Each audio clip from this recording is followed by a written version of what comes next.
Alright, so this is the last video for the chapter 4 or 5, and this is lesson 9. This is just a review of everything we've learned in the previous videos. After you go through this video, if you're still not sure about something, go back to that particular lesson video and write down some more notes.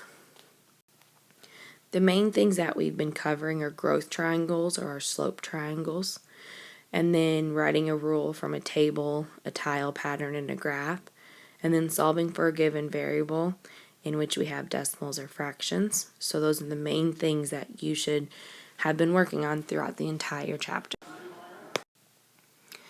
Okay, if I were to write a rule from this particular one, the first thing I'm going to do is I'm going to draw my triangle between 2 points. And I went down 1, 2, 3, so I'm going to put a -3, and I went to the right 1. Remember from our previous lessons that I'm going to act like the bottom of my triangle is my fraction bar. So in this case, my m is going to be -3 over 1, which ends up being -3. And then I look and I see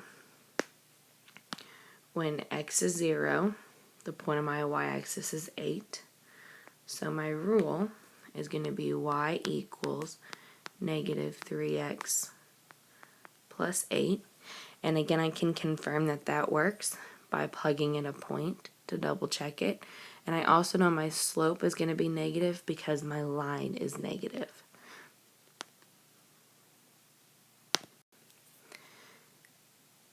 From this tile pattern, I'm able to write a rule. So go ahead in your notes and see what you come up with as the rule for the tile pattern. I'll check that tomorrow to see what you came up with. For the table, I know that I have y equals blank x plus 5. The reason I know it's a 5 is because when x is 0, the number I'm starting with is 5, which means my figure 0 has 5 tiles in it. Well, then I have to look and see what's happening every time. What's happening every time is I'm adding 2, so my growth is 2. So my rule is y equals 2x plus 5. The last thing we did was solve for a given variable. And remember, that means you have to get the variable by itself. So in this case, I have to solve for x, which means I'm getting x by itself. However, the first thing that I'm going to do is I'm actually going to get rid of my decimals. And I notice that the largest number my decimal is in the 10th spot. So I'm going to multiply everything by 10. So that gives me 2x plus 4y equals 20. And remember, it's because you have to multiply everything. So that's where the distributive property comes back into play. And now I'm solving for x, which means I have to get my 4y on the other side. So it becomes a -4y. So I have 2x equals 20 minus 4y. Now I'm going to divide everything by 2 because you always divide by the number in front of the variable.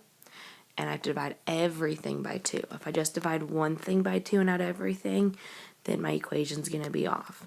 So I'm going to be left with x is equal to, well, 20 divided by 2 is 10. And then I have a -4 divided by 2, which gives me a -2 and my y value. So my actual answer is x equals 10 minus 2y.